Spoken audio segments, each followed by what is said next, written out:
Muy buenas tardes, jóvenes. Desde ya agradecerles por su asistencia. La Sociedad Científica de Estudiantes de Medicina de nuestra Universidad Señor de Zipán tiene el agrado de poder hacer llegar a ustedes la ponencia de fisiología del aparato respiratorio, quien estará dictada a cargo del universitario Edgardo Vera Valdivieso. Les pedimos que nos puedan esperar unos minutos, esperando que también puedan conectarse más compañeros.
Muy buenas tardes a todos los asistentes.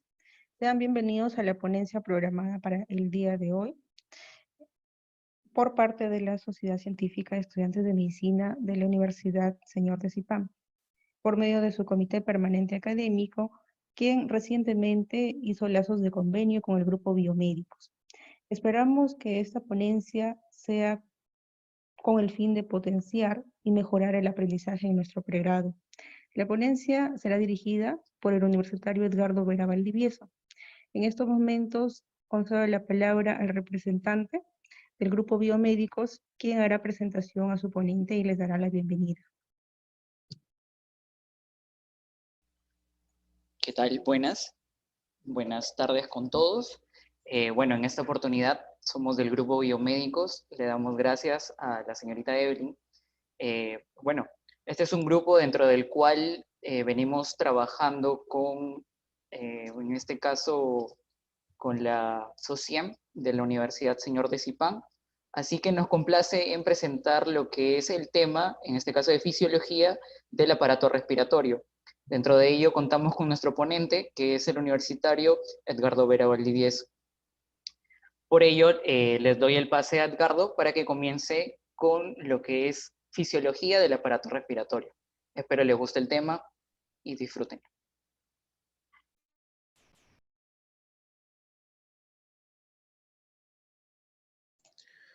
¿Qué tal, chicos? ¿Cómo están? Buenas tardes. Quisiera saber en primer lugar si es que me escuchan bien. Si es que me escuchan bien todos, por favor, para poder corroborar el audio. Perfecto, Edgardo, se te escucha muy bien. ¿Sí? ¿Sí me escuchan? ¿La cámara se ve bien? Porque hay veces en que la cámara me juega mal y no me gustaría que esta sea una de estas veces. Cámara y audio se escuchan ¿Sí? ¿Todo perfectamente, Edgardo. bien? Ok, entonces miren, en este caso pues ya nos dieron la presentación de mi persona y de lo que es el tema, ya no creo que sería bueno abrumar un poco más de eso. Vamos a dar inicio con lo que es la ponencia, ¿no? De lo que es fisiología del sistema respiratorio. A ver, un momento por favor para poder apoyarme del puntero. Muy bien, en este caso pues vamos a hablar el día de hoy sobre la fisiología respiratoria. ¿Correcto? En este caso, pues vamos a iniciar con una pequeña motivación, ¿no? En donde dice, todos nuestros sueños se pueden hacer realidad si es que tenemos el coraje de perseguirlos, ¿no? En este caso, pues básicamente nosotros tenemos el sueño, aparte de poder pasar el ciclo, de poder nosotros llegar a ser médicos, ser alguien, ¿no? Alguien de bien, que nosotros podamos poder apoyar a las personas, ayudar a las personas y tratarlos muy bien, de la mejor manera, ¿no? Y nosotros tenemos el sueño, ¿no? Más que todo el sueño, sino la vocación de poder ser médicos, ¿no? Por eso es que hemos llegado hasta donde hemos estado, por eso es que vamos a seguir avanzando, ¿no? En esta hermosa carrera. Entonces, muy bien, después de toda esta motivación, vamos a empezar. En este caso vamos a ver que la principal función de lo que es el sistema respiratorio va a ser la captación de O2 y la eliminación del CO2, ¿no? Esto es un tema que pues nos refieren mucho en lo que es en la parte de primaria, inicial, secundaria, ¿no? Algo que ya sabemos, pero en este caso pues vamos a ir abundando un poco más adentro en este tema. Vamos a ver que vamos a tener 4 componentes, en este caso. Primero, lo que es una ventilación pulmonar, ¿no? Que ojo, la ventilación pulmonar no vayan a pensar que solamente es el ingreso del aire, sino una ventilación pulmonar completa vendría a ser lo que es una inspiración, o sea, el ingreso del aire hacia los pulmones y alveolos, y la expiración, la salida de este, ¿no? Uno con material que es el oxígeno y el otro con dióxido de carbono o CO2. En este caso, pues también, cuando el aire ingresa, se tiene que hacer una difusión de CO2 y O2. En este caso, pues la difusión del CO2 y O2 se va a dar a través de la barrera hematoalveolar, ¿no? En esta imagen que podemos observar acá, ¿no? Acá podemos observar la difusión que puede haber en la ventilación, ¿no? En el caso cuando ingresa el aire. Ahora, también el tercer componente va a ser el transporte de CO2 y O2. En este caso, pues cada uno en su respectiva vaso sanguíneo, en este caso el capilar, ¿no? El capilar arterial rico en oxígeno y el capilar venoso, ¿no? Rico en dióxido de carbono. Y también vamos a tener una regulación en la ventilación. Acá vamos a poder ver que vamos a tener dos tipos. Vamos a, tener el tipo neural y el tipo químico. ¿Sí? En este caso, el neural vamos a ver que se va a encontrar en lo que es el bulbo raquídeo, en el núcleo del tracto solitario, en el de la inspiración y el de la expiración justo en la parte ventral y el núcleo neumotáxico, ¿no? Ya vamos a ir abordando esos temas después. Entonces, aquí en la imagen que tenemos en la parte derecha, vamos a observar lo que es una sección anatómica en donde vemos que el trayecto respiratorio empieza desde lo que es la faringe, luego sigue con la laringe, ¿no? Empieza con la tráquea, que ya sabemos anatómicamente que es una estructura, un tubo respiratorio, que se conforma de 16 a 20 anillos cartilaginosos incompletos, ¿no? Y esa parte incompleta vendría a ser, vendría a estar ocupada, ¿no? Por lo que es el músculo traqueal. Luego de esto llegamos a una sección o un elemento donde podemos denominarlo carina. Esta carina vendría a ser el tope en donde pone fin a la tráquea y empiezan los bronquios principales, ¿no? Ya sea derecho e izquierdo, extrapulmonares. Ahora, luego de esto vamos a ver que estos bronquios pulmonares ingresan hacia los pulmones, ¿no? Ingresan hacia los pulmones y se empiezan a ramificar en los distintos segmentos, ¿no? Y posteriormente en los distintos lóbulos, ¿no? Pulmonares. Hasta que llegan a la porción más pequeña, que son los sacos alveolares y los alveolos, ¿no? Que aquí los tenemos en una imagen un poco más agrandada. En este caso acá podemos encontrar o ver, ¿no? los sacos alveolares, que vamos a ver que están conformados por un bronquiolo terminal, después el bronquiolo respiratorio y posteriormente los sacos alveolares, que están conformados por los alveolos, ¿no? Y agrandando la imagen de un alveolo, podemos encontrar en lo que es la difusión que hay de O2 y CO2, ¿no? El cambio gaseoso del aire rico en oxígeno pasa a lo que es la sangre y la salida del dióxido de carbono de la sangre hacia el aire alveolar. ¿Sí? ¿Hasta aquí todo bien?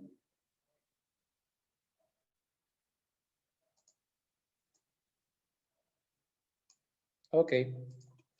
Entonces, seguimos. Bueno, para nosotros poder hacer lo que es el primer paso, ¿no? El primer mecanismo, ¿no? En este caso vamos a poder observar lo que es la mecánica respiratoria. En la mecánica respiratoria vamos a ver que van a haber dos tipos de movimiento, ¿no? Un movimiento que va a ser hacia arriba y abajo, gracias al diafragma, ¿no? Que cabe resaltar que este músculo es el principal músculo inspiratorio, ¿sí? Y otro que es mediante el ascenso y descenso de las costillas, ¿sí? Acuérdense siempre de esto, mecánica respiratoria, diafragma y músculos de las costillas, ¿sí?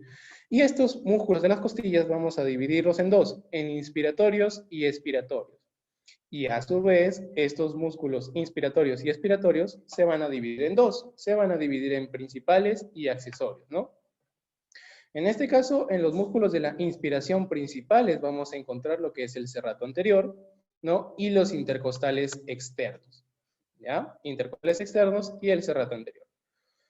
Y en los accesorios vamos a encontrar al esternocleido, mastoideo y a los músculos escalenos. Y esto también va a ser importante, ¿no? Porque en la semiología de los pacientes con enfermedades respiratorias, estos músculos se llegan a notar, ¿no? Se llegan a notar mediante un signo característico que es el tiraje subcostal, ¿no? Inclusive se pueden llegar a notar las costillas por el esfuerzo que hace la persona al respirar. Durante la expiración, vamos a ver que vamos a encontrar a los músculos intercostales internos, ¿sí? Y a los transversos torácicos. Ahora, como músculos accesorios, también encontramos al oblicuo mayor y al oblicuo menor, e inclusive al recto abdominal, ¿sí? Inclusive al recto abdominal. Ahora, vamos acá a entrar un poquito a la parte más o menos complicada de lo que es la parte de fisiología, ¿no? En este caso vamos a hablar de lo que son las presiones que originan el movimiento de entrada y salida del aire, ¿no? Acá vamos a ver un gráfico en donde hace una comparación de una ventilación fisiológica con una ventilación mecánica. Acá vamos a poder observar que la presión atmosférica va a ser mayor a la presión alveolar. Ya les voy a explicar con esto. A esto ¿no? Con un ejemplo simple que siempre pongo, que es un ejemplo de cuando tú inflas un globo, ¿no? El globo vendría a agarrar la parte de lo que es el alveolo y nosotros que inflamos, que proporcionamos el aire, vendríamos a poner la presión atmosférica, ¿no? Eso es en un ratito se los voy a decir. En este caso, la presión atmosférica, como acá podemos observar, la presión atmosférica es mayor que la presión alveolar, o sea, que el aire que ingresa es mucho más fuerte y tiene más fuerza dentro del alveolo, que hace que éste se distienda, ¿no? Se distienda y se infle, básicamente. Se infle, haciendo que haga una fuerza que active al diafragma y este baje, ¿no? Para que pueda haber mayor capacidad en la inspiración, ¿no? Y tú puedas tomar más aire. Y cuando esto llega a un tope, ¿no? Cuando llega a una presión límite, el diafragma se contrae nuevamente y hace que este espacio alveolar disminuya, haciendo que se produzca la expiración, ¿sí? Haciendo que se produzca la expiración.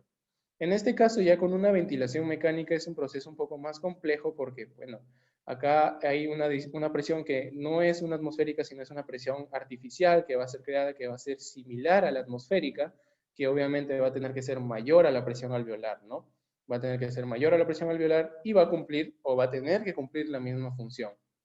Ojo, en la ventilación mecánica no hay un número estándar para poder nosotros determinar si es que la presión atmosférica en todas las personas va a ser igual, ¿sí? Ahora, a lo que yo les decía del efecto del globo. Nosotros vamos a tener un globito acá en la mano, ¿no? Vamos a imaginarnos que tenemos un globo en la mano. Nosotros queremos inflar el globo, entonces el globo va a tener el papel del alveolo. Nosotros, al hacer la inspiración, ¿no? Vamos a ingresar aire dentro del globito, haciendo que este sí se insufle, ¿no? Se llene. Entonces, nosotros vamos a crear una presión, bueno, en realidad dos presiones, una presión de las paredes alveolares y otra presión atmosférica, ¿no? Que hacen que cuando estas tengan un límite, ¿no? Tanto la presión atmosférica como alveolar, estas disminuyen nuevamente. Ese es un mecanismo regulatorio, ¿no? Gracias al mecanismo regulatorio alveolar que hay, ¿no? Las presiones disminuyen, llegan al tope y disminuyen, haciendo que estas expulsen todo el aire, ¿no? Que tienen dentro de ellas. Y esto también se puede explicar en este cuadro, ¿no? En este cuadro que está resaltado de amarillo, que está aquí a la derecha. En este caso vamos a tener tres presiones: presión alveolar, presión pleural y una presión transpulmonar, ¿no? En el caso de la presión pleural, vamos a ver que la presión pleural se va a dar en la, bueno, valga la redundancia, ¿no? En la pleura, pero en lo que es justo en la parte del líquido pleural, ¿no? Vamos a ver que en la pleura tenemos una parte parietal y una parte visceral, y esta parte que está en medio no se queda vacía, sino tiene el líquido pleural. Entonces, este líquido pleural también tiene una presión, ¿no? Vamos a ver que tenemos dos momentos en donde esta presión de estar aumentada disminuye y de estar disminuida aumenta.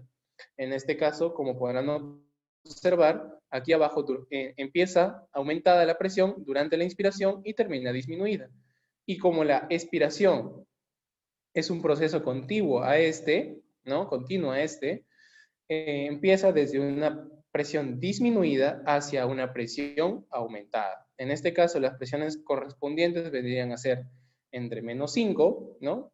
Hasta -7.5.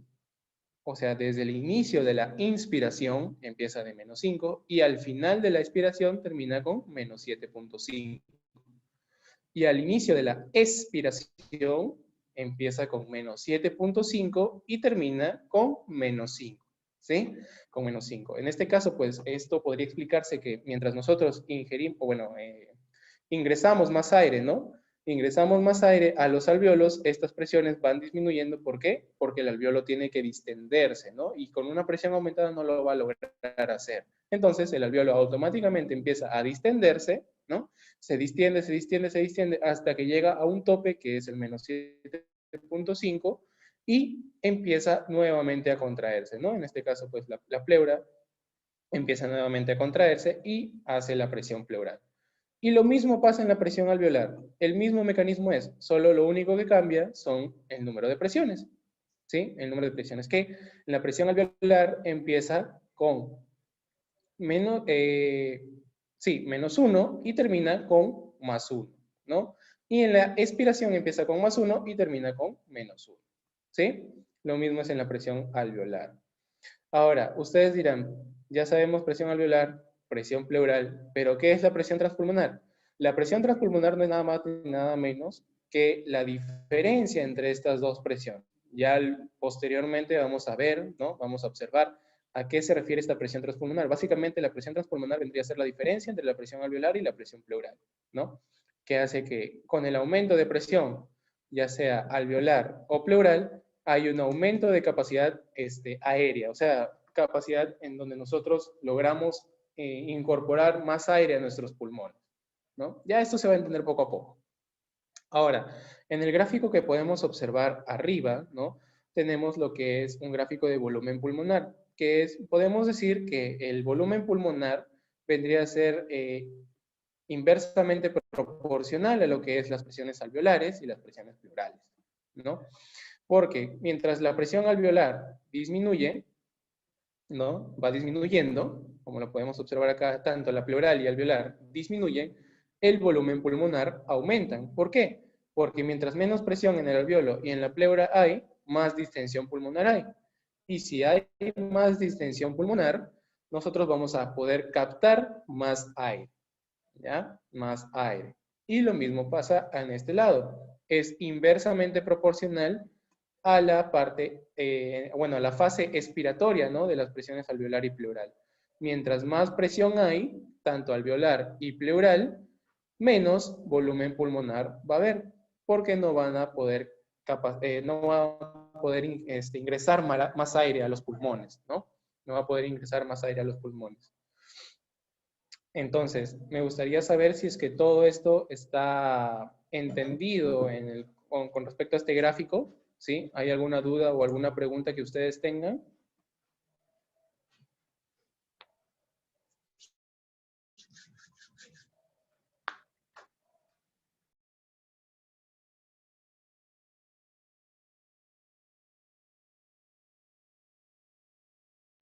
¿Hay alguna duda o alguna pregunta que ustedes tengan?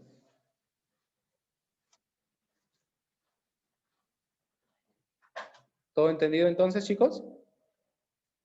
Entonces, a ver, pues si es que todo está entendido, vamos a continuar, ¿no? Vuelvo a prender mi camarita porque como se habrán dado cuenta, estaba un poquito caluroso en este ambiente.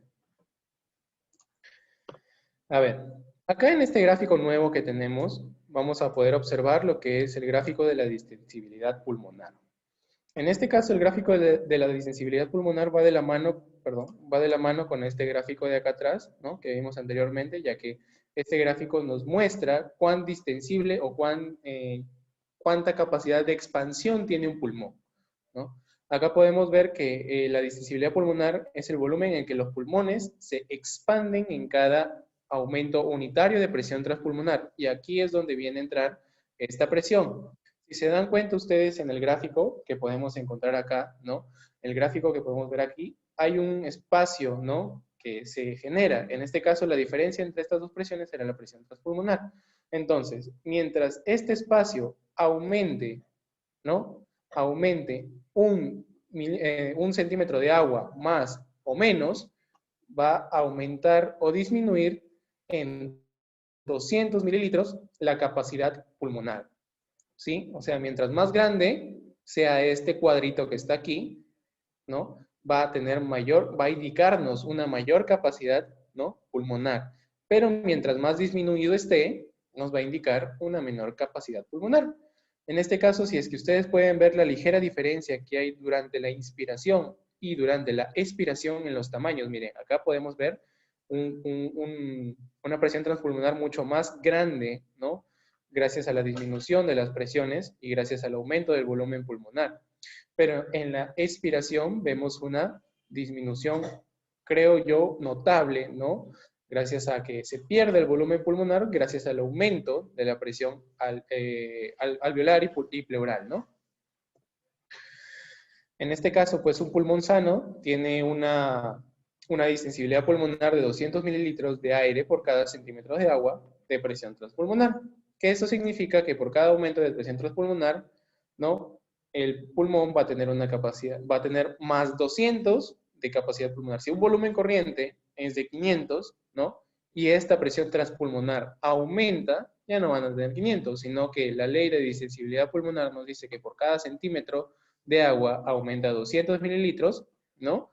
Ya no va a tener 500, sino va a tener 700, ¿ya? Y así sucesivamente con respecto a nuestras inspiraciones. Ahora, les había mencionado que la parte, en este caso, de la parte de las presiones, por el lado, ¿no?, de lo que es el pulmón, vamos a tener dos fuerzas. Unas fuerzas que van a ser elásticas del tejido pulmonar y otras fuerzas que van a ser de tensión superficial. Unas van a ser externas y otras van a ser internas.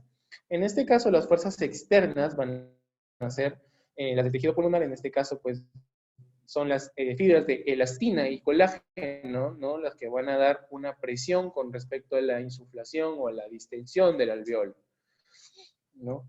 Bueno, acá cuando cuando el pulmón está desinflado, rudimentariamente hablando, estas fibras permanecen enredadas en el parénquima pulmonar, pero cuando estas se insuflan, los pulmones insuflan, estas se van a expandir e inclusive van a producir una fuerza elástica, ¿no?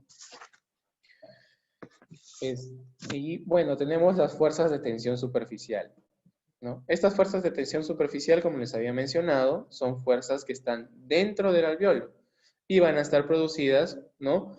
Básicamente por lo que todo el mundo conoce, que es lo que contiene el alveolo y que secreta los neumocitos tipo 2. Y esto, a ver, chicos, ayúdenme, sería, ¿se acuerdan de esto? ¿Se acuerdan de esto? ¿Cuál es el líquido que está dentro de los alveolos y evita que esto colapse? Surfactante. Surfactante, ¿no? Uh-huh. Muy bien. Entonces, las fuerzas de tensión superficial van a estar generalmente creadas por el surfactante, ¿no? Que hace que el contacto aire-agua, ¿no? Evite que éstas hagan un colapso alveolar. Y aquí es lo que les estaba hablando, ¿no? Tenemos al surfactante, básicamente es un agente activo de superficie en agua que va a ser secretado por los neumocitos 2 y estos a su vez van a constituir el 10% de la superficie alveolar, ¿no? Y el surfactante va a estar compuesto por el componente principal de todo es el nombre más largo, obviamente, dipalmitoilfosfatidilcolina, las apoproteínas e iones calcio, ¿no? Y acá podemos encontrar un cuadro, una imagen en donde podemos ver un experimento en donde un alveolo está sometido a la presión atmosférica sin surfactante y con surfactante. En este caso, pues las fuerzas las fuerzas de la pared pulmonar, ¿no? Las fuerzas parenquimatosas vienen a colapsar al alveolo, ¿no? Gracias a que estas tienen mayor fuerza externa que interna, ¿no? Y ahí podemos ver una fuerza cohesiva que hace que todas las moléculas se unan. Y con surfactante vamos a ver que la pared alveolar va a estar estable, ¿no? Va a estar estable ya que las moléculas surfactantes van a ayudar a poder mantener lo que es la arquitectura alveolar y estas eviten colapsar. Acuérdense, el dipalmitoilfosfatidilcolina siempre va a ser el componente más importante de todo el surfactante porque este se encarga de disociar lo que es las moléculas de agua con el oxígeno, ¿sí? Y acá tenemos lo que es un cuadro, ¿no? Un cuadro relativo que nos resume mucho lo que son los volúmenes de reserva expiratoria, ¿no? Bueno, en este caso volúmenes y capacidades, ¿no? Que van a ser 4-4. En este caso, pues, esta es una parte de espirometría, ¿no? Que siempre tenemos que tener en cuenta. Podemos encontrar básicamente el volumen corriente. ¿Y qué es el volumen corriente? El volumen corriente es el que nosotros damos en un estado, pues, inconsciente, ¿no? La respiración que tenemos, ya sea a la hora de dormir, ya sea a la hora de estar sentados, mirando el televisor o leyendo un libro, ese es el volumen corriente, ¿no? Y ustedes me van a decir, si hay volúmenes y capacidades, estos van a tener lo que es un valor, ¿no? Un número en específico, ¿no? En este caso, el volumen corriente va a ser de 500 mililitros, ¿sí? De 500 mililitros o 0.5 litros. En este caso, el volumen de reserva inspiratoria, va a ser el volumen que una persona puede inspirar luego de un de una respiración normal. ¿Ya? De una respiración normal. Una inspiración esforzada, vamos a decir, ¿no? Una inspiración esforzada que puede dar el paciente. Y lo mismo pasa con el volumen de reserva expiratoria. Ojo, acá es expiratoria, no es inspiratoria, porque acá hasta en el mismo item está mal escrito, un error de tipeo. Entonces, el volumen de reserva expiratoria, que al igual que el volumen de reserva inspiratoria, va a ser la expiración forzada de un paciente luego de un volumen corriente. Y el volumen de reserva inspiratoria tiene un valor de 3.000 mililitros y un volumen de reserva expiratoria tiene un valor de 1.100. ¿Ya? Y un volumen residual, ¿no? El volumen que siempre va a estar en los pulmones, ¿no? Que siempre va a estar dentro de nosotros, ya que sin este volumen residual nosotros no tendríamos un refuerzo en el caso de algún trauma, ¿no? De algún trauma que nosotros podamos sufrir, ¿no? Algún accidente o alguna enfermedad respiratoria. El volumen residual tanto puede aumentar como disminuir, ¿no? Ya esto depende de la enfermedad o del tipo de trauma que tenga el paciente o la persona. Y este volumen residual va a tener un valor de 1.200. ¿no? ¿Para qué les digo todo esto? ¿no? Vamos repasando nuevamente. Volumen corriente, 500. Volumen de reserva inspiratoria, 3.000. Volumen de reserva expiratoria, 1.200. Perdón, 1.100. Y volumen residual, 1.200. ¿Ya? Entonces, ¿para qué les digo esto? Porque todas las capacidades que siguen van a ser la suma, ya sea de 2, de 3, de 2 o de todas, ¿no? Los volúmenes. En este caso, la capacidad inspiratoria es la suma del volumen corriente más el volumen de reserva inspiratoria. O sea, sumamos 500 más 3.000, ya tenemos nuestra capacidad inspiratoria. Y nuestra capacidad inspiratoria sería de 3.500.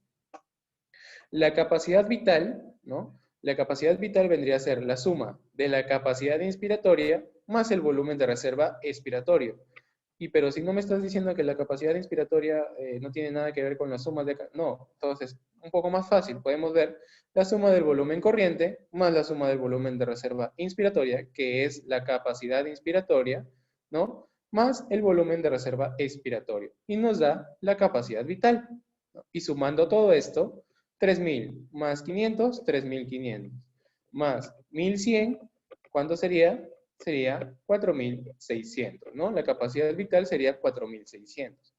Ahora, la capacidad residual funcional vendría a ser el volumen de reserva expiratorio más el volumen residual, o sea, 1.100 más 1.200, lo cual nos da un resultado de 2.300.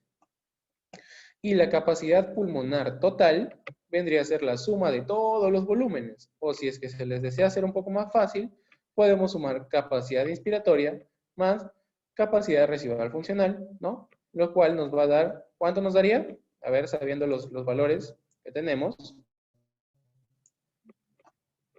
A ver, ¿cuánto es capacidad inspiratoria más capacidad residual funcional?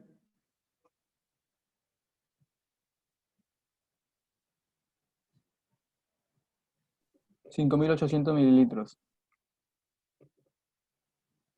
Perdón, ¿alguien habló? Sí, 5.800 mililitros. Muy bien, 5.800, ¿no? 5.800. Entonces, ya tenemos todas nuestras capacidades y todos nuestros volúmenes. Ojo, este cuadro es muy importante en lo que es espirometría. Siempre hay que tenerlo en cuenta. Es bueno saberlo, ¿no? Con todos sus valores. Solamente lo único que tienen que hacer para poder aprenderse todo este cuadro de acá es aprenderse estos valores de acá, ¿no? Volúmenes. Y luego de estos volúmenes ya viene lo más fácil, pues, ¿no? Que es la sumatoria de todos estos. ¿Sí? Hasta aquí. ¿Todo entendido, chicos?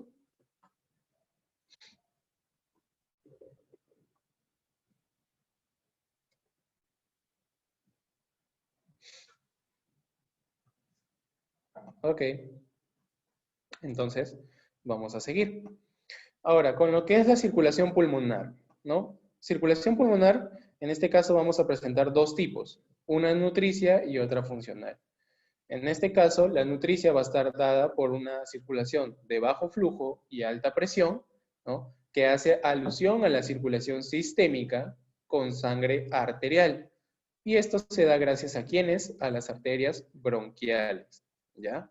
Y la funcional va a ser de alto flujo y baja presión, que hace alusión a la circulación pulmonar con sangre venosa.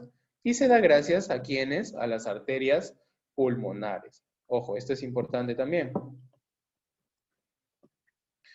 En este caso, pues también es muy importante, ya que esto nos ayuda mucho en lo que son patologías que tienen relación con lo que es el corazón, en este caso, ya que corazón y a nivel respiratorio siempre tienen una muy buena relación porque básicamente uno, aparte de que están juntos, ¿no?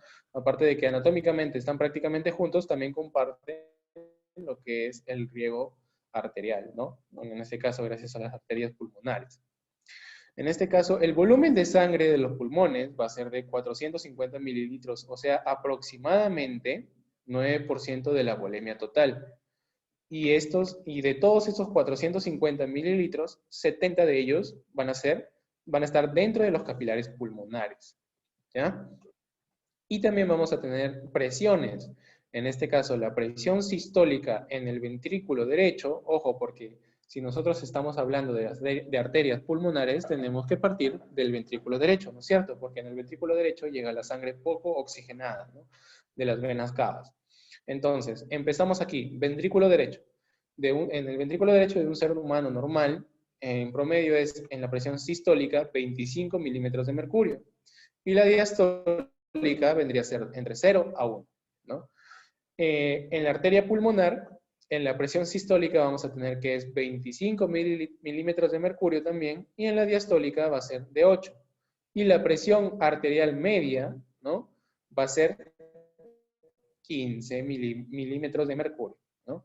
La presión capilar pulmonar va a ser de 7 milímetros de mercurio, ¿no? Esto nos puede ayudar también para lo que es para poder también correlacionar, ¿no? Más con una patología, en este caso, pues puede ser tromboembolismo pulmonar, insuficiencia cardíaca, ¿no?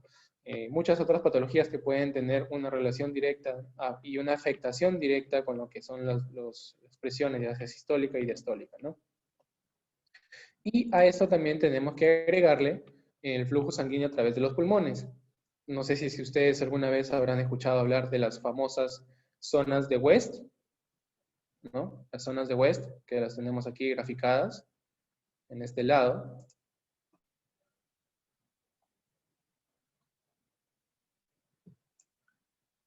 ¿Sí? En este caso, pues si es que no las han escuchado, se las presento, ¿no? Tenemos, y sus nombres son muy fáciles. Ok. Entonces, sus nombres son muy fáciles, ¿no? Zona 1, zona 2 y zona 3. Y justo son 3 zonas, ¿no? Zona 1, zona 2, zona 3. Y esto es sencillo de aprender porque en la zona 1 vamos a encontrar que la presión alveolar va a ser mayor que la presión hemática, ¿no? O sea, aquí va a haber más, en términos simples, ¿no? Va a haber más aire que sangre, ¿ya? Va a haber más aire que sangre. Y acá, acá se va a dar un típico hallazgo, ¿no? En una patología muy común que ya se los voy a preguntar de aquí, ¿no? Y en esta zona 1 vamos a encontrar que durante todo el ciclo cardíaco no va a haber flujo de sangre.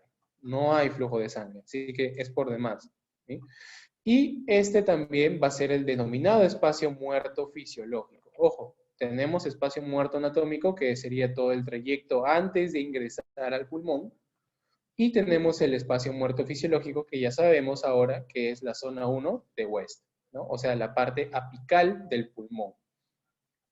En el caso de la zona 2, vamos a encontrar que la presión alveolar va a ser menor también que menor que la presión hemodinámica o hemática, ¿no? Pero solo durante la sístole, ¿sí? Durante la sístole. Y en la sístole vamos a ver que hay un flujo de sangre pulsátil debido a que se dan momentos de presión máxima, ¿no? En este caso, durante la diástole, no va a haber flujo sanguíneo, ¿no? No va a haber flujo sanguíneo. Y en la zona 3 vamos a encontrar que la presión alveolar va a ser menor que la presión hemática. En este caso, durante todo el ciclo cardíaco va a haber un flujo constante, ¿no? Entonces, en donde podemos encontrar una mayor difusión de oxígeno y dióxido de carbono va a ser en donde aquí. Donde vamos a encontrar una menor difusión va a ser en la zona 1. y donde vamos a encontrar una zona, bueno, una difusión intermedia, ¿no? En ciertos momentos, en ciertas fases, va a ser en la zona 2 de West, ¿no? Y vamos a ver que hay mecanismos reguladores de la presión que van a ser dependientes de la necesidad fisiológica alveolar, ¿ya? Es decir, cuando la concentración de oxígeno, en este caso en el oxígeno alveolar, va a disminuir por debajo del 70%, en este caso los vasos sanguíneos que rodean a los alveolos, se van a constreñir, ocasionando así que haya un mayor flujo sanguíneo y por ende un mayor aporte de oxígeno. ¿Ya? Un mayor aporte de oxígeno, ¿sí? Este es el mecanismo regulador. En este caso, pues, haya una dependencia, una necesidad de oxígeno fisiológico. Y también es clave recalcar que el flujo sanguíneo pulmonar va a ser exactamente igual al gasto cardíaco. ¿Y cuánto es el gasto cardíaco?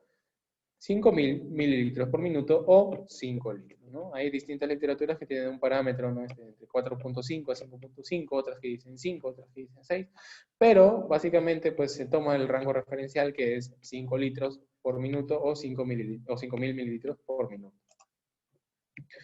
Ahora, el aumento del gasto cardíaco durante el ejercicio intenso, ¿cómo es que afecta a nivel pulmonar? En este caso, durante el ejercicio intenso, ¿no? Vamos a ver que el flujo sanguíneo a través de los pulmones puede aumentar entre 4 a 7 veces. Este flujo adicional se va a acomodar en los pulmones básicamente de 3 formas. Primero, aumentando el número de capilares abiertos, ¿sí? Segundo, distendiendo todos los capilares y aumentando la velocidad del flujo. Y tercero, perdón, aumentando la presión arterial pulmonar, ¿no? Así es como, en este caso, la circulación pulmonar se adecúa gracias al aumento del gasto cardíaco, ¿no? Durante el ejercicio o durante alguna otra situación en la que nos lleve, pues, ¿no? A poder hacer esto. Chicos, hasta aquí, ¿todo entendido?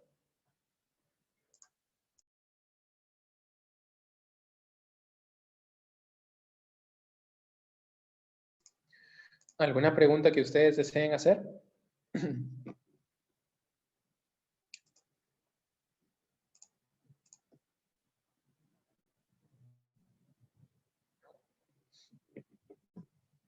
Ok, entonces seguimos.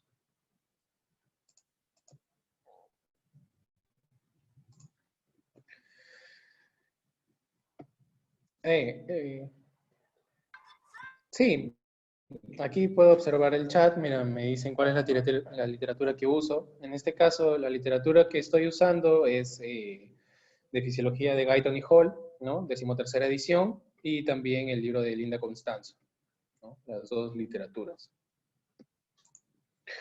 Ahora, como les había hablado, si es que no hay más preguntas, a ver. Ok. Ahora, seguimos. Si es que, como les había hablado en un momento anterior, tenemos un líquido, perdón, en la cavidad pleural. En este caso, este líquido en la cavidad pleural vendría a ser el líquido pleural, ¿no? Ya lo había mencionado. Y este líquido se va a encontrar justo, ¿no? Como pueden observar en la imagen de la derecha. Perdón. Lo encontramos justo entre ambas, ¿no? Capas pleurales, la capa parietal y la capa visceral, ¿no? Justo lo encontramos aquí. Vamos a ver que los pulmones se van a presentar en ambas pleuras, un líquido que permite al pulmón moverse con total libertad durante la respiración normal. O sea, este líquido, aparte de que también nos da una presión para la distensión, también nos ofrece, ¿no? Un medio seguro para los pulmones de distensión. Cuando este líquido va a exceder sus cantidades, este exceso de drenado es drenado mediante bombeo por los vasos linfáticos que se abren directamente, ¿no? Se van a abrir directamente estos vasos linfáticos, ya sea por los ganglios linfáticos axilares, torácicos, ¿no? E inclusive hasta cervicales, podemos encontrar este drenado, ¿no? Inclusive mediastínico. En este caso, pues como les había mencionado, se van a abrir en el mediastino, superficie superior del diafragma y las superficies laterales de la pleura parietal, ¿no? Acá están todas las superficies laterales. Ahora, vamos a entrar al tema de principios físicos del intercambio gaseoso. Vamos a ver aquí tres nuevas tres nuevas definiciones, tres nuevos términos que vamos a tener que definir para poder nosotros aprender estos principios físicos. El primer término que vamos a hablar va a ser sobre la difusión neta.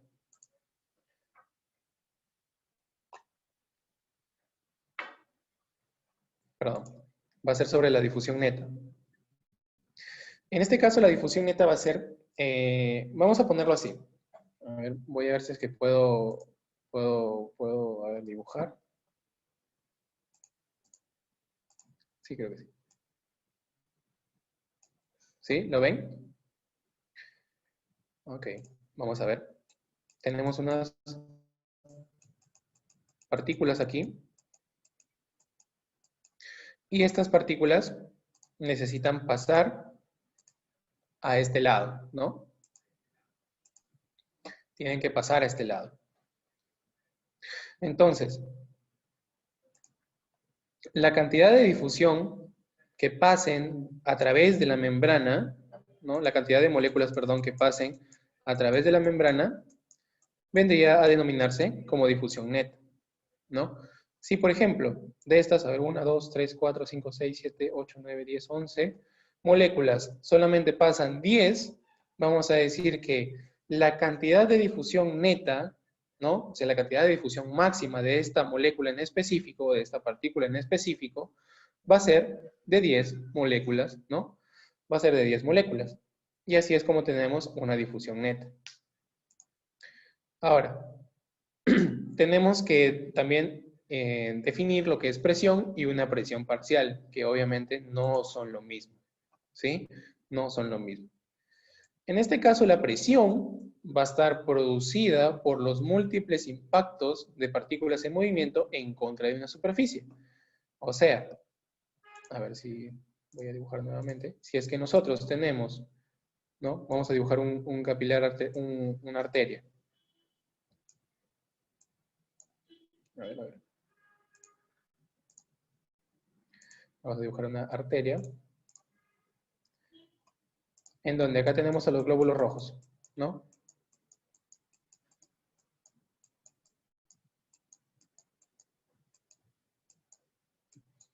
Nos parece que este paciente tiene una sinusitis. Vamos a encontrar, ¿no? Que estos glóbulos rojos van a hacer una presión a través de todas sus paredes, ¿no? Todas sus paredes. Entonces, la presión que ejercen estos glóbulos rojos contra la pared va a ser la presión, ¿no? En este caso que pues estos glóbulos rojos van a presentar. Pero ojo, también puede haber una presión en contra de estos glóbulos rojos, ¿no? En el caso del medio que los contiene, ¿no? También a eso vendría a ser la presión arterial, ¿no? La presión arterial. Ese es un ejemplo clásico de presión. Y también vamos a encontrar una presión parcial. Y podemos volver a este gráfico que tenemos a la izquierda, ¿no? En donde estaba, ¿no? Todas las partículas.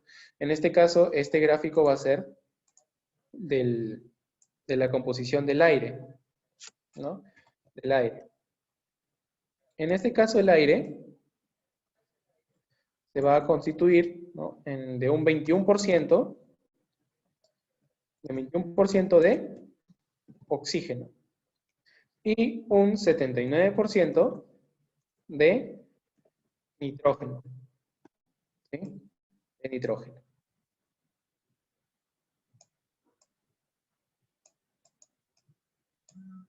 ¿Sí? De nitrógeno. Entonces, nosotros vamos a llamar a presión parcial, en este caso, por cada una de las moléculas o de componentes de este determinado ambiente, en este caso el aire, ¿no? Y vamos a decir que la presión parcial de oxígeno en el aire vendría a ser 21%. Y la presión parcial de nitrógeno en el aire vendría a ser 79%, ¿no? 79%. Por eso es que en los análisis, ¿no? De neumología podemos encontrar un FiO2 del 21%, o 21, ¿no? De 21. Básicamente por esta presión parcial, que es la composición del aire, ¿no? Hasta aquí, ¿todo entendido, chicos?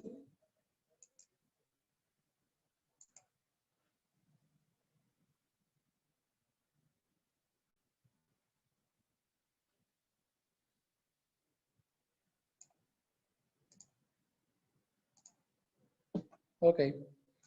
Entonces, vamos a seguir.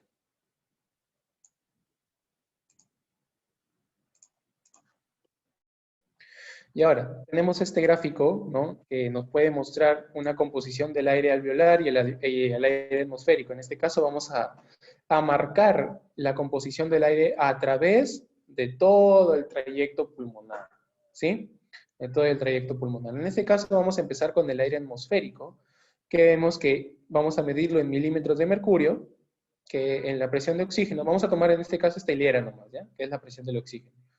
La presión del oxígeno en el aire atmosférico es de 159 milímetros de mercurio.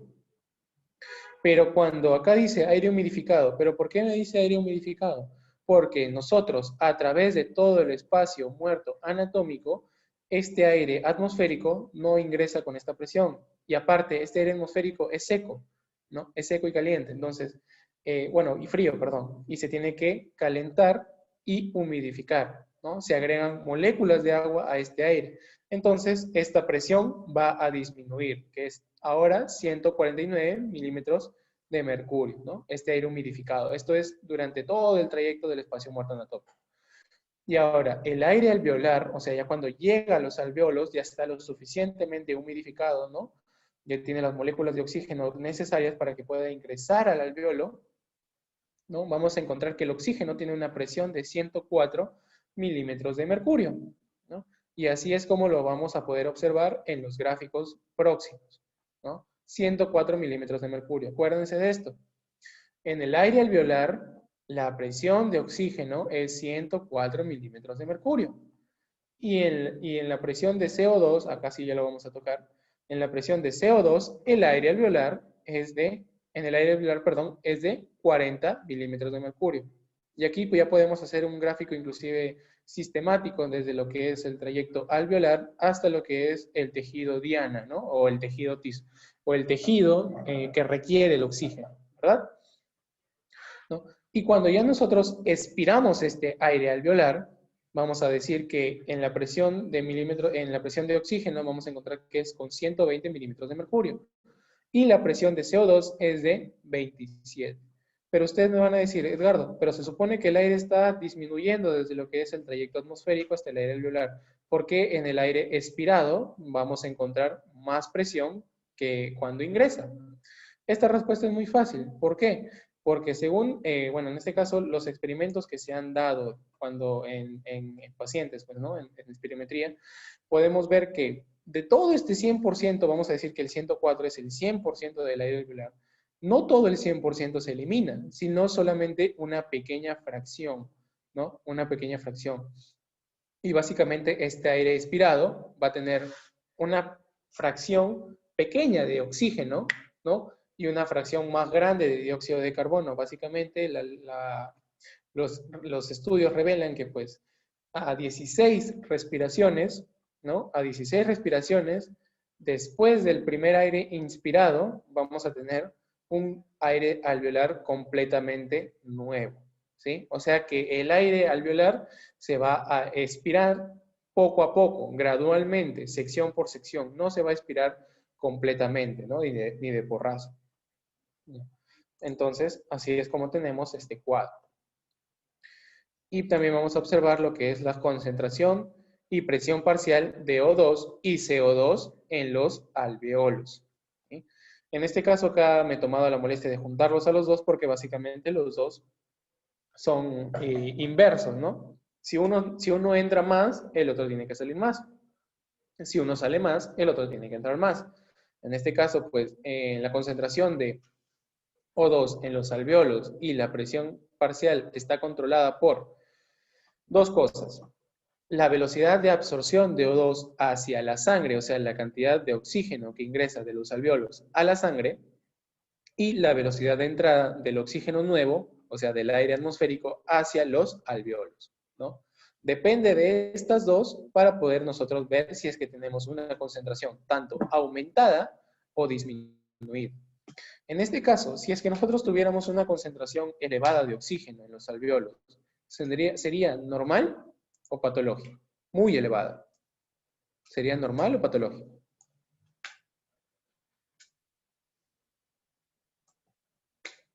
¿Sería normal o patológico? A ver.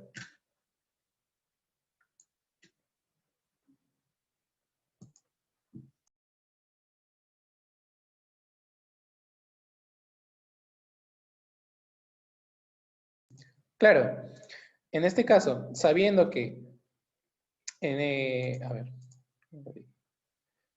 patológico, ¿ya? En este caso, sabiendo nosotros que la concentración de O2 dentro de los alvéolos va a depender, uno, de la velocidad de absorción de O2 hacia la sangre, la velocidad de entrada de O2 nuevo hacia los pulmones, vamos a encontrar que si es que nosotros vemos una concentración elevada de O2 y CO2, perdón, de O2 nomás, elevadísima, ¿no? Va a ser normal o patológico.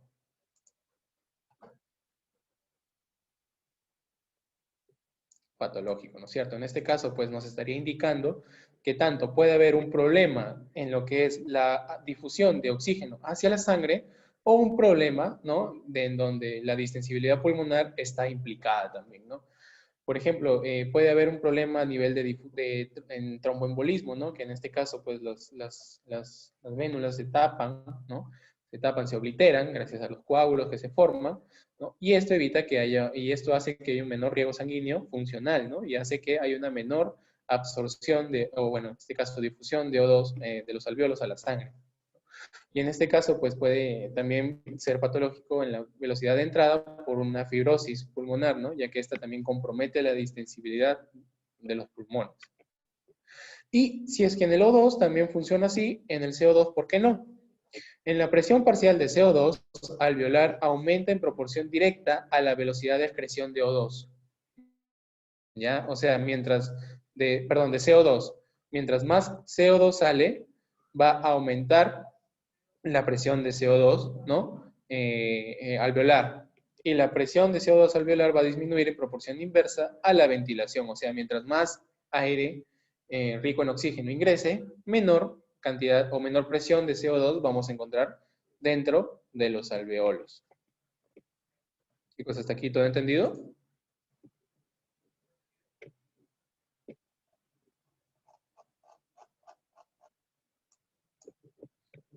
¿Sí? ¿No hay ninguna duda? Muy bien. Entonces seguimos. Ahora, ya que nosotros estamos hablando de difusión desde hace rato, ¿no? Desde un buen rato estamos hablando de difusión, vamos a ver cómo es el mecanismo de difusión, ¿no? A través de qué barrera pasa.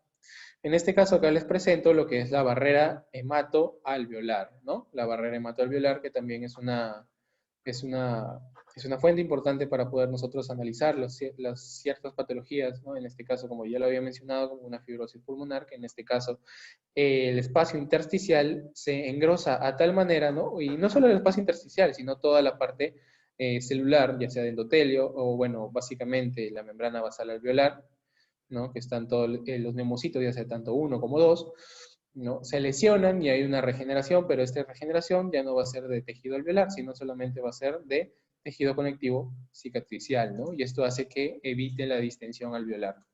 Ya nos estábamos saliendo un poco del tema. Acá estamos viendo lo que es una barrera hematoalveolar, ¿no? Y les presento sus partes. En este caso tenemos primero a la capa de líquido surfactante, luego tenemos al epitelio alveolar con su respectiva membrana basal, tenemos al espacio intersticial, tenemos a la membrana basal capilar y tenemos al endotelio, ¿no? Y estas son las 6 partes, las 6 partes, ¿no? De lo que es la barrera hematoalveolar.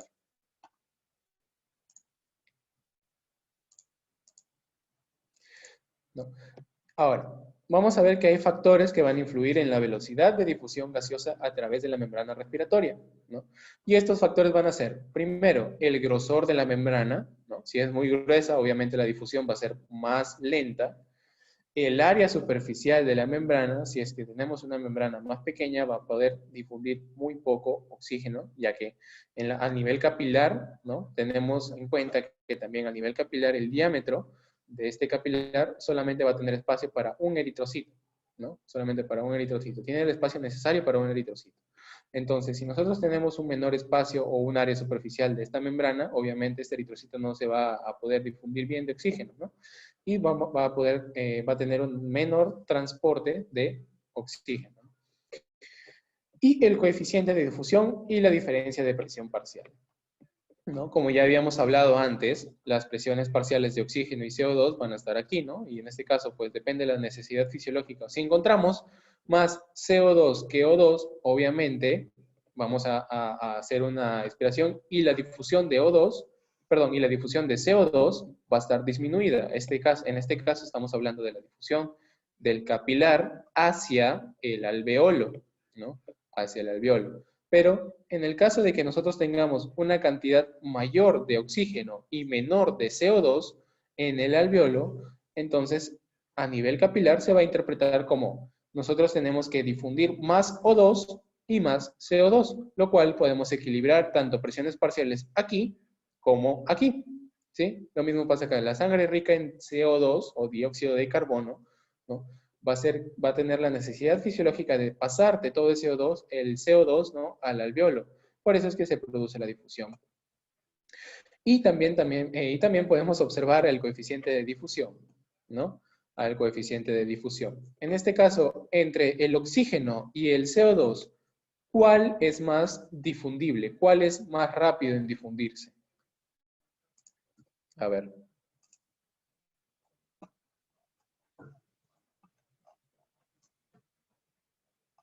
El CO2, ¿no es cierto? El CO2. ¿Me puedes decir en cuántas veces más?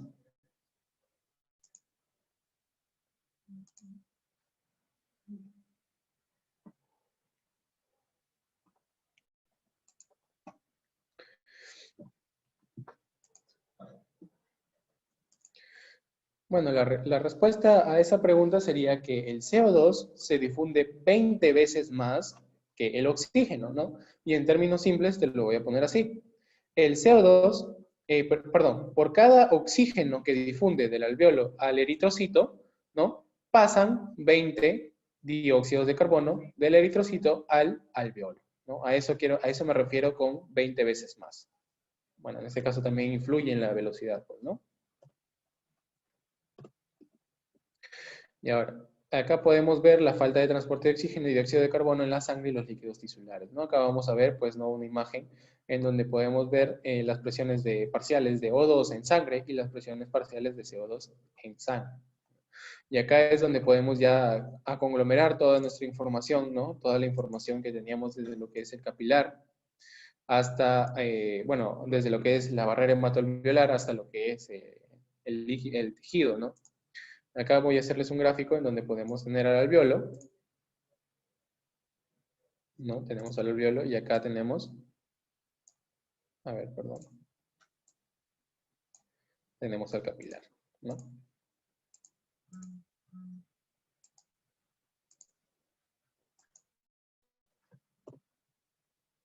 A ver, disculpen, ¿me escuchan?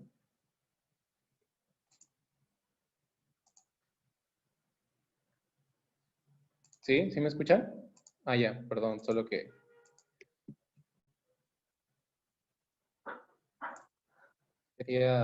solo que la pantalla me está jugando está dando una mala jugada. No sé si es que pueden ver el cambio de diapositiva. ¿No? A ver, un momento, por favor.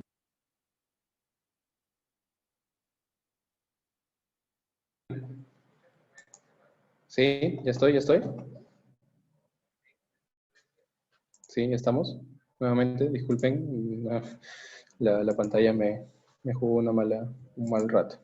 A ver, recuerdan ustedes, ¿no? Continuando con el tema, recuerdan ustedes que acá en la presión alveolar teníamos de O2, ¿cuánto era? ¿Alguien me puede decir?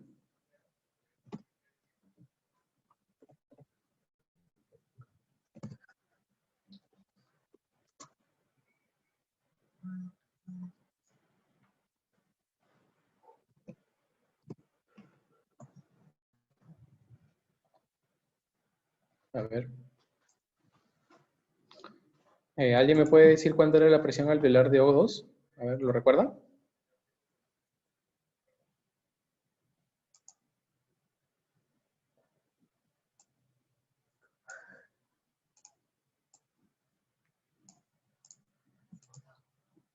104, ¿no es cierto? Y la de CO2 era 40. Entonces, nosotros vamos a ver que en el gráfico, ¿no? Nuevamente también lo vamos a tener de aquí, en un momento también lo vamos a observar. Vamos a ver que a nivel alveolar, a nivel tisular, lo vamos a encontrar con el mismo valor, ¿no? Con 104.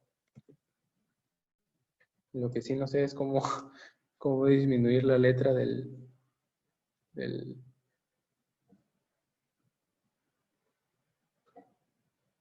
ya se cómo. Listo. Perdón. Ya, ahora sí. Y de CO2 también pasamos igual, ¿no? Pasamos igual. A ver. Como 40. Ok. Entonces, ahora, esto de acá lo podemos traducir también, ¿no? Lo podemos llevar básicamente tanto a esta presión como a esta presión, ¿no? Y entonces podemos seguir haciendo un cuadro, podemos seguir graficando, ¿no? Que a nivel, cuando pasa a nivel arterial, ¿no? Cuando pasa a nivel, a nivel arterial, tanto en presión de CO2 y O2, va disminuyendo, ¿no? Si se supone que a nivel alveolar, ¿no? Acá está la barrera hematoalveolar. A ver, la barrera hematoalveolar está aquí, ¿verdad? Se supone que esta es la barrera hematoalveolar. Las presiones de O2 aquí, ¿no? En paralelo al alveolo, la vamos a encontrar igual, ¿no? La presión de O2, 104, y la presión de CO2, 40. En este caso, ya cuando va pasando el trayecto, vamos primero a hablar del O2, cuando vaya pasando al trayecto arterial, ¿no? La presión de O2 disminuye a 95, ¿no? Disminuye a 95 y conforme va pasando, ¿no? Llega a los capilares de los tejidos que necesitan este O2, este espacio intersticial, ¿no? Tiene una presión de 40 milímetros de mercurio de O2 y a nivel celular tiene una presión de 23 milímetros de mercurio, ¿sí? 23 milímetros de mercurio. Ahora, conforme ya dejó todo el oxígeno, ya descargó todo lo que tenía que descargar, en el extremo capilar vamos a encontrar que la presión de O2 va a ser 40, ¿ya? Va a ser 40 milímetros de mercurio. Y ahora, después, a nivel de CO2, ¿no? La presión parcial de CO2, como acá lo podemos observar, es de 40. No sube ni disminuye. En este caso, el O2 sí disminuye por el hecho de que conforme va pasando a través de todos los tejidos, este va dejando un poco de moléculas de oxígeno, ¿no? Y por eso es que va disminuyendo hasta que llega a un grado de 40 milímetros de mercurio. Pero en el caso del CO2, no disminuye, va pasando junto con el oxígeno, ¿no? Y hasta que también llega a su parte intersticial y celular, ¿no? En donde pues podemos encontrar que a nivel celular es de 46 milímetros de mercurio, la presión de CO2, y a nivel intersticial es de 45 milímetros de mercurio. Y este solamente capta un poco de CO2, ¿no? Y aumenta ligeramente a 45 milímetros de mercurio. Entonces, gracias a esto, podemos decir que el trayecto de regreso, ¿no? Al alveolo nos va a dar una presión final, ¿no? De O2 de 40 milímetros de mercurio y de CO2 de 45 milímetros de mercurio. ¿Sí? 40 y 45 milímetros de mercurio. ¿Ya? Entonces, así es como vendría todo el circuito, ¿no? A nivel de presiones, en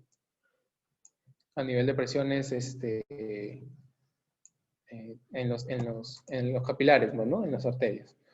¿Sí? ¿Hasta aquí todo entendido, chicos? ¿Sí lograron comprenderlo? Para poder borrarlo.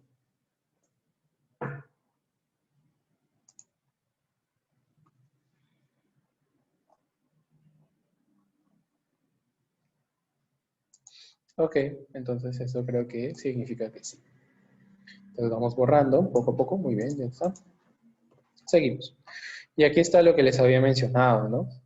Acá está lo que les había mencionado, donde podemos encontrar la presión de O2 alveolar de 104, hacen el intercambio y paulatinamente, pues, ¿no? Este es como va y así es como regresa.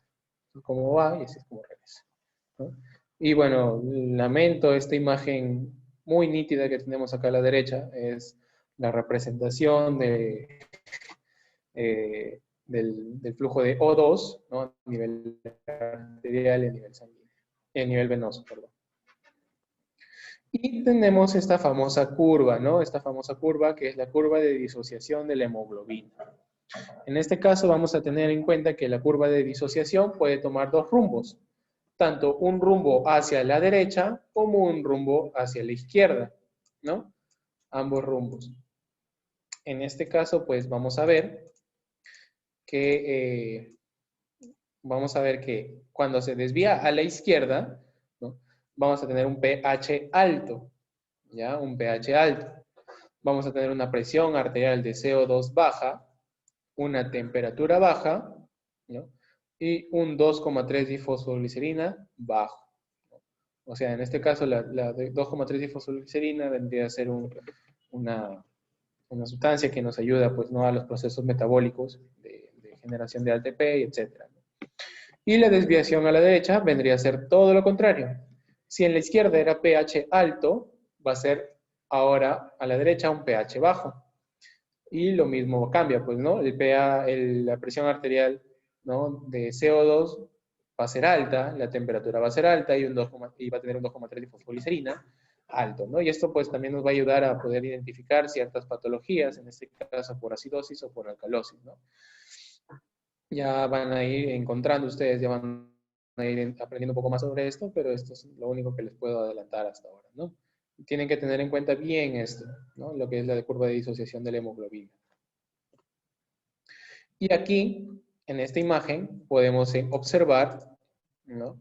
Podemos observar que el trayecto de todo el CO2 y O2, ¿no?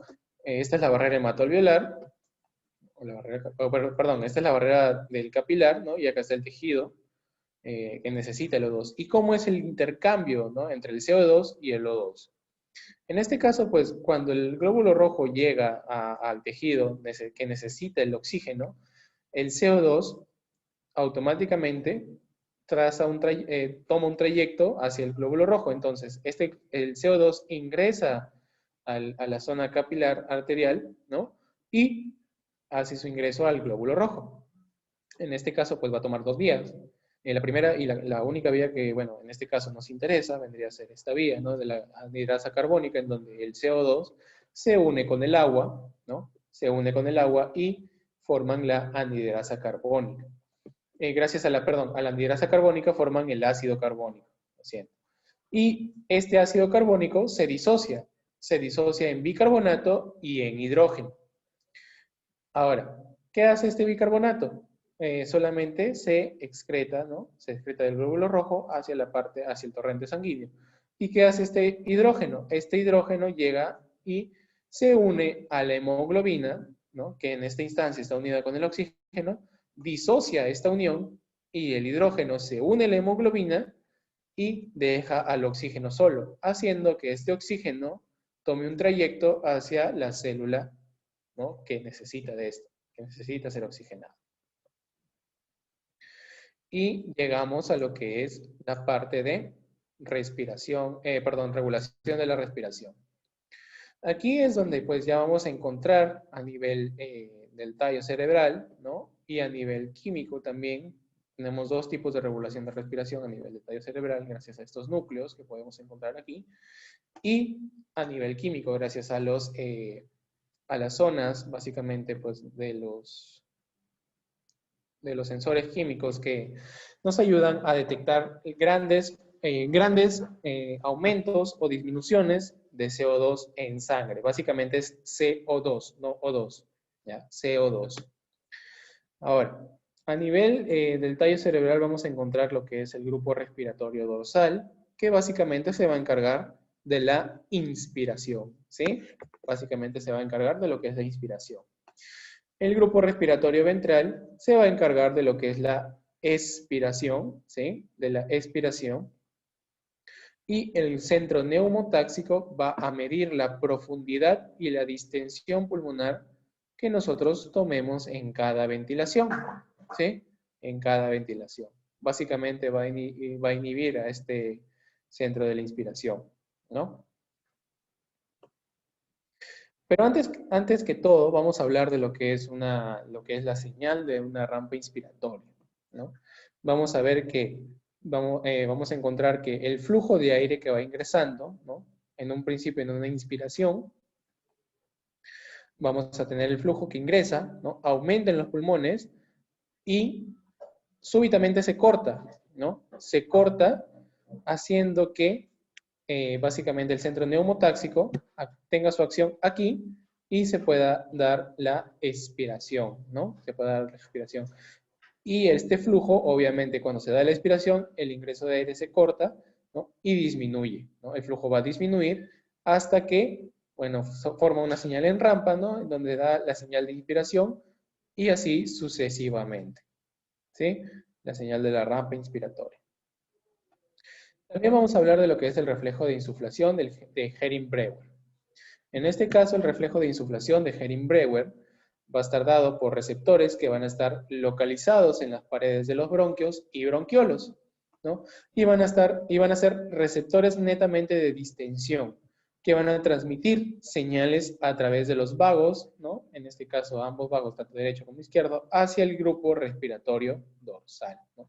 Básicamente, estos van a ser este reflejo va a ser un reflejo protector que nos indica que ya dejemos de hacer la inspiración, ¿no? Que dejemos de distender los pulmones porque los vamos a dañar. Y acá tenemos al control químico de la respiración, ¿no? Acá, como les había mencionado, vamos a tener distintos cuerpos, básicamente dos.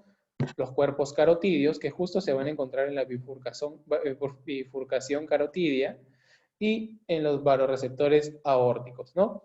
En este caso, cada uno va a tener su propio nervio. En este caso, los cuerpos carotídeos, vamos a tener al nervio de Hering, que se va a unir al nervio glosofaringio y este va a terminar en el tracto solitario, ¿no? En el grupo respiratorio dorsal. Y en los varoreceptores aórticos vamos a encontrar al nervio vago, ¿no? Que también termina su trayecto en el mismo núcleo del tracto solitario, en el grupo respiratorio dorsal, ¿no? Y acá podemos encontrar en la imagen de la izquierda, ¿no? Cómo es que gracias a estos dos cuerpos, bueno, en este caso el cuerpo carotídeo y los varoreceptores aórticos, podemos detectar químicamente, ¿no? Cuándo es que tenemos un aumento o una disminución de oxígeno. Igual que en el glóbulo rojo, nosotros vamos a poder encontrar pues, que el dióxido de carbono se une al agua, ¿no? A la molécula de agua. Forman el ácido carbónico, ¿no? Y este se disocia. Al disociar se forma bicarbonato y la única molécula que puede ingresar a través de la barrera hematoencefálica es el hidrógeno, ¿no? El hidrógeno ingresa y a grandes cantidades vamos a poder observar, ¿no? El inicio o el final de la inspiración, ¿no? El inicio o el final de la inspiración. Y aquí podemos encontrar, pues, ¿no? Una imagen en donde, pues, tenemos a un cuerpo carotídeo, ¿no? Donde tenemos un sensor de oxígeno, ¿no? Este sensor de oxígeno detecta la cantidad de oxígeno, ya sea elevada o disminuida, y manda una señal que hace una despolarización de membrana, ¿no? Se despolariza la membrana químicamente, perdón, y hace que el calcio ingrese, formando vesículas de acetilcolina y ATP que hacen que el nervio aferente mande la señal al grupo respiratorio, ¿no? Y así pueda producirse tanto la inspiración y la expiración. Chicos, hasta aquí. ¿Hay alguna pregunta que ustedes deseen hacer?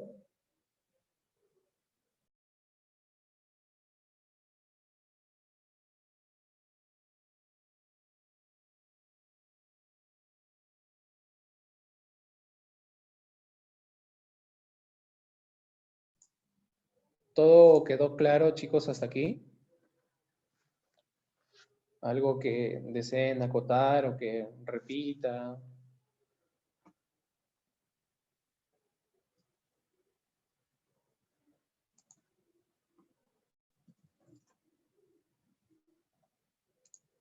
¿no? Ok, entonces chicos, básicamente pues eso ha sido todo por el día de hoy. Principalmente me gustaría agradecer a lo que es la SOCIEM de la Universidad Señor de Zipán, ¿no? De la cual también formo parte yo, al Comité Permanente Académico que está a cargo de este, bueno, a mi parecer, hermoso proyecto, que es el proyecto Hermano Mayor que vamos a ir realizando, y se vienen cosas nuevas, cosas muy bonitas para todos ustedes, a la familia de biomédicos también, ¿no? Que también se ha incorporado recién gracias a la nueva alianza que tienen, ¿no? Gracias a todos ellos, y bueno, si no fuera por ellos, esto no hubiera sido posible, chicos. Eh, Esta era la última diapositiva. Muchas gracias por su atención, ¿no? Mi nombre es Edgardo Verda Valdivieso, gracias a Evelyn Vázquez, ¿no? Que es la directora del Comité Permanente Académico, gracias a Carlos Beltrán y a Diego Chávez, que son los administradores de la Academia Biomédicos, ¿no? Y bueno, le doy pase a Evelyn, ¿sí? Muchas gracias, chicos. Muchas gracias, Edgardo Vera Valdivieso, por tu excelente ponencia. Agradecemos también al Grupo Biomédicos por las coordinaciones previas y por haber hecho llegar la ponencia para todos ustedes, jóvenes alumnos. Agradezco también a la presidenta de toda la Junta Directiva por la difusión de la actividad. Y en este momento voy a dejarlos, por favor, no se vayan, por unos minutitos, porque voy a dejar a cargo al representante de biomédicos, quien se va a encargarle de poder explicar un poquito sobre el grupo de estudios y también hacerles algunas invitaciones. No se olviden, por favor, de seguir en la página de la Sociedad Científica de Estudiantes de Medicina como SOCIEN-USS. Nos encontramos tanto en Facebook como SOCIEN-USS y en Instagram como SOCIEN-USS.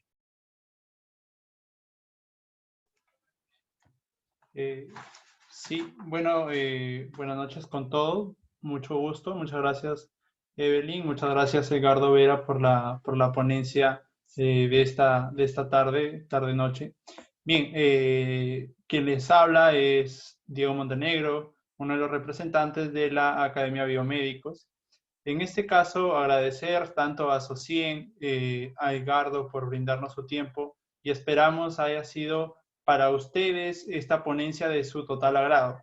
También, asimismo, comentarles que, como dijo Evelyn, nos sigan a través de todas nuestras redes, tanto las redes de SOCIEN USS y a través de las redes de biomédicos, para que puedan estar al tanto de los próximos eventos que se van a venir realizando, ya que se vienen nuevos proyectos, se van a venir nuevas enseñanzas, nuevos temas, sobre todo para mejorar en este caso y dándole la oportunidad, como en el caso de Edgardo, con un proyecto del hermano mayor, se le llama, para que puedan haber la enseñanza, en este caso de alumnos que quisieran enseñar. También, asimismo, decirles que tanto Carlos Beltrán como quien les habla pertenecemos al grupo Biomédicos. En esta oportunidad nosotros hemos pactado con lo que es SOCIEN USS un convenio, una alianza estratégica, para así nosotros, junto con ellos, poder brindarles tal vez en eventos o clases donde todo sea para bien de ustedes. Como les digo, las clases van a ser totalmente gratuitas, como pueden observar. Van a tener ponentes con, bueno, van a tener ponentes que les van a brindar una enseñanza de buena calidad, grandes ponentes con gran experiencia. Como les digo, les invito a buscar nuestras redes, a seguirnos a través de nuestras redes, a SOCIEN, al Grupo Biomédicos, ya que se vienen muchos proyectos más en conjunto, que todo va a ser para beneficio tanto de ustedes. Le doy pase a Carlos Beltrán, por favor, para que comente un poco más acerca de este convenio.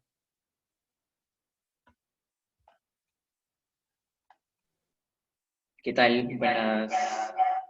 Buenas noches con todos. Bueno, en esta oportunidad, gracias Diego por darme el pase. Mi nombre es Carlos Beltrán. Yo también formo parte de lo que es, o soy uno de los representantes del grupo Biomédicos. En esta oportunidad, agradecerle a Edgardo Vera por la ponencia del día de hoy. Muchísimas gracias al grupo también de la SOCIEM, que nos ha brindado, en este caso, formar esta alianza muy novedosa, muy buena, que sirve más que todo para afianzar o darle ese apoyo al estudiante de medicina, ya sea de toda la parte del pregrado. Dentro de ello, se nos vienen cosas muy novedosas, como les ha mencionado Diego, se vienen ponencias, ya de aquí se nos viene una ponencia quincena de este mes, nos va a acompañar una doctora, en este caso con un tema de semiología, también netamente de lo que es el aparato respiratorio. Por ello, como pueden ver dentro del banner que se les está proyectando, pueden notar en el caso de SOCIEM, los pueden seguir con lo que es el Facebook, los tienen como SOCIEM-USS, en el Instagram también los pueden seguir como SOCIEM-USS, y al grupo Biomédicos, que en este caso ha formado esta alianza muy buena, muy novedosa, en este caso en Facebook, como Señor Biomédico, tienen nuestros números de los representantes, ya que se nos vienen también ciertos cursos a dictar para los chicos, ya sea de cuarto ciclo en adelante, este apoyo que se les va a brindar ciertas clases, y a la vez para los miembros de SOCIEM se les presenta un descuento, en este caso que es el 15% de descuento, por formar parte del grupo de biomédicos, o en este caso también de SOCIEM. También tienen el Instagram de biomédicos, en este caso bio-médicos, y nos pueden seguir en el canal de YouTube como Biomédicos. Ahí estamos subiendo todo tipo de contenidos. Subimos, hace algunos días, hemos subido lo que son contenidos para los chicos de cuarto ciclo, que los hemos venido afianzando en los cursos de anatomía, histología, embriología y fisiología. Dentro de las ponencias, nosotros contamos con una buena plana docente y a la vez vamos a estar de la mano con lo que es la SOCIEM-USS. De antemano, muchísimas gracias a la SOCIEM, muchísimas gracias a nuestro ponente Edgardo Vera, y los esperamos para las ponencias a futuro. De antemano, muchísimas gracias por parte del grupo Biomédicos. Los esperamos. Así es muchachos, gracias Carlos. Y bueno, eso sería todo, hacer nuestra presentación oficial como la primera ponencia que realizamos en conjunto junto a SOCIEM-USS. Los invitamos también a formar parte de SOCIEM-USS, ya que como dijo Carlos, se les va a brindar una ayuda también para lo que son miembros de SOCIEM-USS, porque el Grupo Biomédicos también nosotros contamos con una academia en la cual pues brindamos, como bien se sabe, cursos fuera en este caso de la universidad, ¿no? Guiándonos de la malla curricular de medicina, pero para miembros de SOCIEM-USS se tienen bastantes, en el convenio que hemos establecido, tienen bastantes beneficios, así que los invitamos a que también sigan las redes de ellos, y de esta manera también puedan ver cuando haya tal vez, para que ustedes puedan ingresar también a lo que es SOCIEM, y puedan también ser beneficiados de este beneficio, valga la redundancia, que se tiene en cuenta. Así que muchas gracias muchachos por tomarse el tiempo de estar en esta ponencia. Espero la ponencia haya sido de su total agrado. Muchas gracias con todos y tengan todos muy buenas noches. Bueno, de esta manera estamos dando por finalizada la ponencia de fisiología del aparato respiratorio. Agradecemos a todos por su asistencia y de antemano seguir invitándolos para las siguientes actividades programadas por parte de toda la sociedad científica, estudiantes de medicina de la Universidad Señor de Zipán. Que tengan buenas noches.